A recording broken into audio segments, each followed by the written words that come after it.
안녕하세요. 뉴스반장입니다. 그래서 그 어느 때보다 공정하고 철저한 수사를 통해서 국민적 의혹을 해소해야지만 검찰의 신뢰, 그러니까 조직이 한꺼번에 다 신뢰를 상실할 위기에 있는 겁니다. 검찰총장은 수장으로서 바로 그런 우려 때문에 6월 4일자 손을 떼겠다. 부장회의가 결정하고 부장회의의 지휘를 따르라. 이런 수사팀에 지시 공문을 내려놓고 이제 그 후에 오히려 그와 반대되는 결정을 자꾸 해가는 데 있어서 왜 이렇게 혼란스러운가 저도 상당히 우려하고 있고 지금까지는 지켜보았는데 더 이상 지켜보기 어렵다면 저도 결단할 때 결단하겠습니다. 추미애 법무부 장관이 두 번째 검찰 지휘권을 발동했습니다. 지난 6월 19일에 이은 두 번째 검찰 지휘권 발동인데요. 15년 만에 처음 발동된 검찰 지휘권이 이렇게 연이어 발동된 건 헌정 사상 처음입니다. 그만큼 이번 사태가 엄중하고 위중하다고 판단하고 있는 건데요. 사실 이걸 묵과한다면 조직의 위계 질서는 물론 검찰 개혁은 물 건너 가버리고 마는 거죠. 윤 청장도 이번만큼은 물러날 기미를 보이지 않고 있는데요. 이렇게 맞서다가 해임되는 그림을 생각하고 있다는 추측까지 하게 됩니다. 추미애 법무부 장관은 2일 이른바 검언유착 의혹 수사와 관련해 수사 자문단 소집 절차를 중단하라며 윤석열 검찰청장에게 수사 지휘권을 발동했습니다.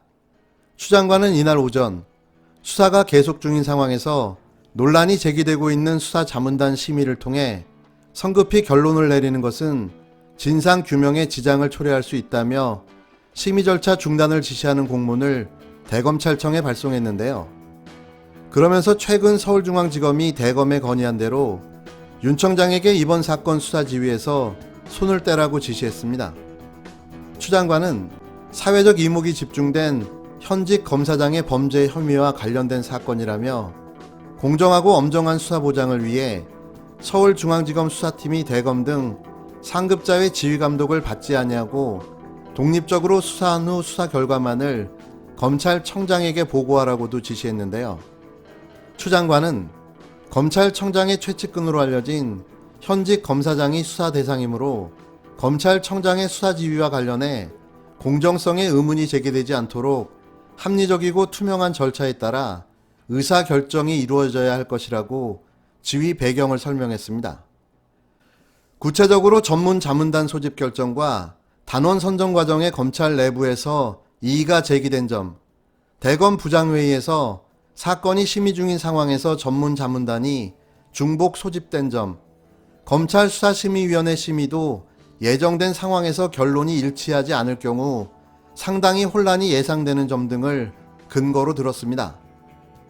추 장관은 공문에서 검찰청법 제8조 규정에 의거해 지휘한다며 윤 청장에 대한 수사지휘권 발동임을 명확히 했는데요. 검찰청법은 법무부 장관은 검찰 사무의 최고 감독자로서 일반적으로 검사를 지휘 감독하고 구체적 사건에 대해서는 검찰청장만을 지휘 감독한다고 규정하고 있습니다. 최후의 결단, 마지막 승부수를 띄운 추다르크의 검찰개혁은 이제 본격적인 시작을 알리며 멧돼지 사냥을 시작했습니다. 가장 시급한 분야의 예산을 우선적으로 편성하기 위해서 예결위 소위에서 더욱 정밀하고 세심하게 현미경 심사를 진행하겠습니다.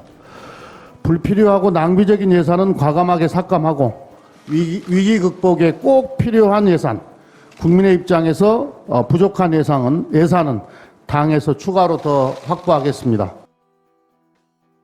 더군다나 국민의 세금을 다루는 이 국회가 불과 한 며칠 사이에 35조라고 하는 커다란 이 추경 예산을 갖다가 별다른 심의도 없이 그저 대통령의 명령이 3일까지 추경을 처리하라 그러니까 일사천리로 그러한 모습을 보이고 있습니다. 대한민국의 민주주의 발전을 갖다가 오히려 까꾸로 돌리는 그런 상황이 아닌가를 지적하지 않을 수가 없습니다.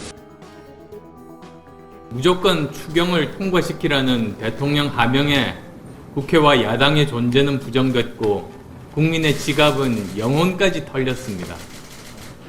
민의의 전당이자 행정부를 견제해야 할 입법부가 날림 심사와 날림 통과로 통법부와 거수기를 넘어 청와대 심부름 센터로 전락했습니다. 이렇게 일방적으로 밀어붙이는 국정 운영을 두고 혹자는 사이다처럼 시원하다고 합니다. 그러나 당장은 사이다가 시원할지 모르지만 거기에 중독되고 의존되면 결국 남는 것은 당뇨병 같은 성인병뿐입니다. 독선적인 사이다 정치는 결국 독재라는 당뇨병 정치를 낳습니다.